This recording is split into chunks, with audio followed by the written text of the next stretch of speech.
ॐ हिरण्यगर्भाः संवर्तताग्रीभूतस्य जातः पतिरेकयासीत् सदाधार पृथिवीं ध्यामुते मां कस्मै देवाय हविषा विधेमाम्। जो प्रकाश स्वरूप सारी सृष्टि का है आदि कारण, सूर्य शशि भूमादिकों को कर रहा जो देव धारण। जो सृजन के पूर्व चेतन था सभी का एक शासक, जो विराट हिरण्यगर्भ हम उसी के भक्त बालक। हम उसी आराध्य के साक्षात दर्शन लाभित, हम उसी आराध्य की आराधना करते समर्पित। हम उसी आराध्य की आराधना करते समर्पित। ओम शांति शांति शांति ओम। सभी साथियों को पुनः नमस्ते। आइए हम आपको महर्षि दयानंद आर्य समाज के वैशिष्ट के चतुर्थ वीडियो की ओर लिए चलते हैं, जिसमें महर्षि दयानंद के विशेष जन्म स्थान जन्म काल के विषय में विशेष चर्चा करेंगे। आइए साथियों, स्वामी दयानंद सरस्वती महाराज एक अवधेय ब्राह्मणों के शैव घराने में संवत 1881 विक्रमी में काठियावाड़ प्रांत के इस परिस्थिति का अंतर्गत टंकारा गांव में उत्पन्न हुए थे। और ज्ञान क्यों कर हुआ, उनका नाम मूल शंकर था। एक बार शिवरात्रि के पर्व पर उनके पिता ने, जब मूल की आयु केवल 14 वर्ष की थी, उन्हें शिवरात्रि का व्रत रखने के लिए विवश किया और व्रत रखा गया। रात्रि में जब उनके पिता उनके साथ शिव की पूजा करके चढ़ावा चढ़ा चुके और शिव की आराधना के विचार से शिव के सामने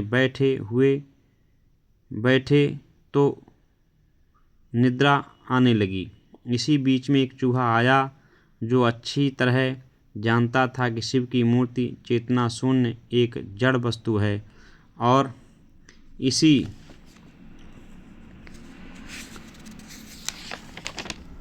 इसीलिए निर्भीकता के साथ मूर्ति के ऊपर इधर उधर घूम करके बड़े आनंद से चढ़ावे की वस्तुएं चखने लगा।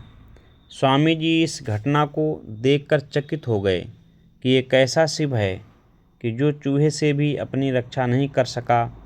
पिता को जगाकर अपना संदेह प्रकट कर दिया, किंतु उत्तर डांट टपट के सिवा कुछ न था। इस घटना ने स्वामी जी की आंखें खोल दीं और देवी देवता की पूजा के नाम से ईश्वरोपासना की जो मिट्टी पलीत की जा रही थी, उसका उन्हें पूरा ज्ञान हो गया।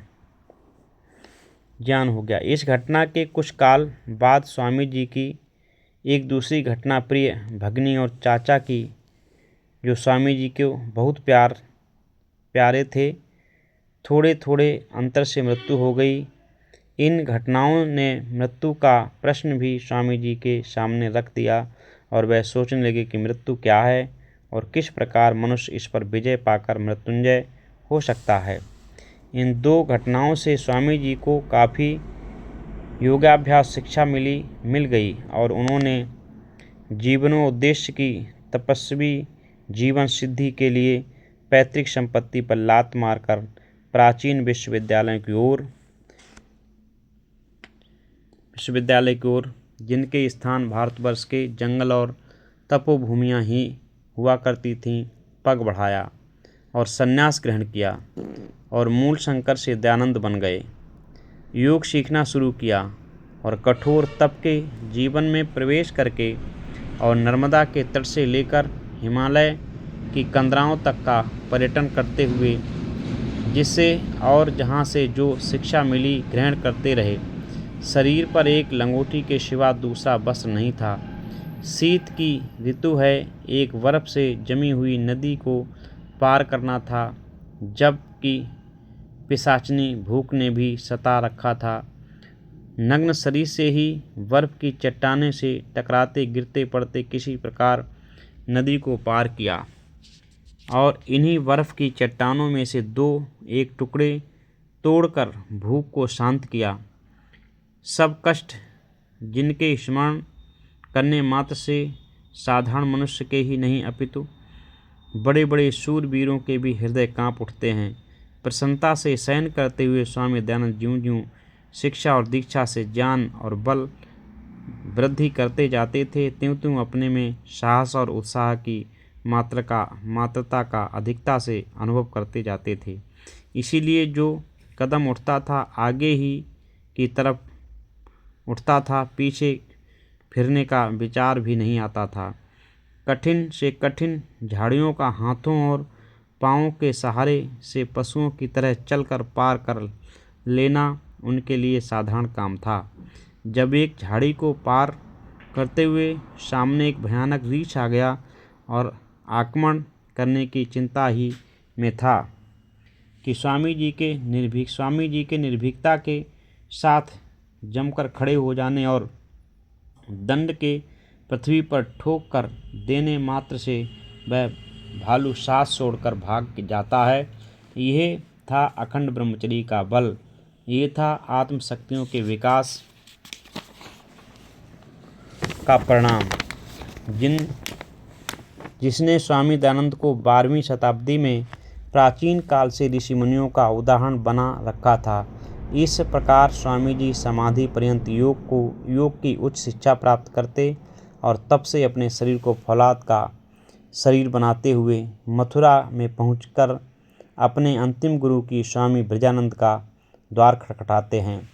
3 वर्ष तक इस अद्भुत गुरु के चरणों में बैठकर स्वामी दयानंद सरस्वती महाराज अष्टाध्यायी महाभाष्य इत्यादि शिक्षा पाते और अनेक ऋषि प्रणीत ग्रंथों की जानकारी प्राप्त करते हुए सबसे बड़ी वस्तु वेदार्थ करने की कुंजी प्राप्त करते हैं। इस प्रकार यही उनकी शिक्षा और दीक्षा समाप्त हो जाती है। आज यहीं पर अपनी वाणी को विराम देता हूँ। आगे फिर मिलेंगे अगली वीडियो में। तब तक के लिए सभी साथियों को नमस्ते।